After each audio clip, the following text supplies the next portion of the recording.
Hello and welcome to Artex. একটি বিরাট বড় news update উঠে আসছে। পাকিস্তানের 10 জন সেনা হত হয়েছে, একটি বিস্ফোরণে মারা গেছে। ভারতের সঙ্গে যুদ্ধের আগেই এই অবস্থা পাকিস্তানের, হয়তো পাকিস্তান 3 টুকরোয় ভাগ হয়ে যাবে, সে নিয়েই আলোচনা করব। তো এই ভিডিওটি শেষ অবধি দেখবেন, আর চ্যানেলে নতুন হলে অবশ্যই সাবস্ক্রাইব করে দেবেন। আর এইরকম গুরুত্বপূর্ণ ভিডিও প্রতিদিন পাওয়ার জন্য নোটিফিকেশান বেলটিও অন করে রাখবেন। পাক সেনার কনভয় উড়িয়ে দিল বালুচিস্তান লিবারেশন আর্মি।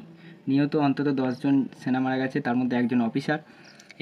এই বালুচ লিবারেশন আর্মি, এরা বালুচিস্তানকে পাকিস্তানের থেকে আলাদা করতে চায়। আমি এখানে বলে রাখি, এই বালুচিস্তানের মধ্যেই আসে চায়না পাকিস্তান ইকোনমিক করিডোর এবং গোয়াদার পোর্ট। তাই এই অঞ্চলটি অত্যন্ত গুরুত্বপূর্ণ।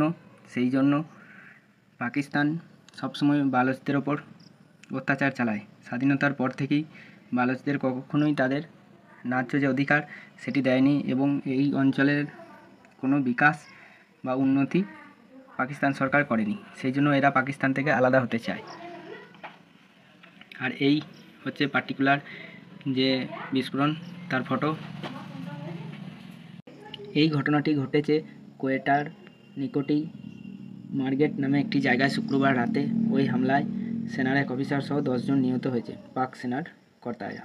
তো আমি যেটা বলছিলাম আগেই, এরা ট্রেন অপহরণ করেছে, যেটা সবাই জানেন, যে জাফর এক্সপ্রেসকে হাইজ্যাক করে নিয়েছিল। এছাড়া ল্যান্ডমাইন বিস্ফোরণ মাঝে মাঝেই ঘটিয়ে থাকে, এবং বিভিন্ন চাইনিজ সৈনিকদের ওপরও বা চাইনিজ ওয়ার্কার যারা কাজ করতে আসে সিপ্যাকের জন্য, তাদের ওপরও অ্যাটাক করে।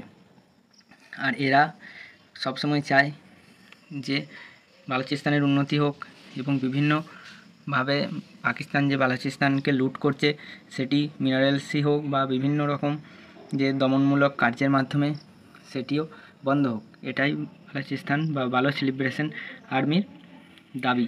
এটা দেখতেই পাচ্ছেন যে বালুচ লিবারেশন আর্মি মুখপাত্র জেনাত বালুচ হামলার দায় স্বীকার করেছে, এবং ইসলামাবাদ মানে পাকিস্তানের আগ্রাসী আচরণের জবাবেই এই হামলা এটি বলেছে।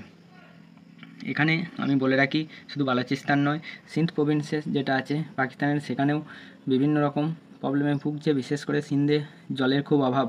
এখন ভারত জল বন্ধ করে দিয়েছে, তাই পাঞ্জাব প্রভিন্সের সাথে সিন্ধ প্রভিন্সেরও একটা ঝামেলা যে কোনো মুহূর্তে হতে পারে, বা হয়, আগেও বহু ঝামেলা হয়েছে বাঁধ নির্মাণ নিয়ে।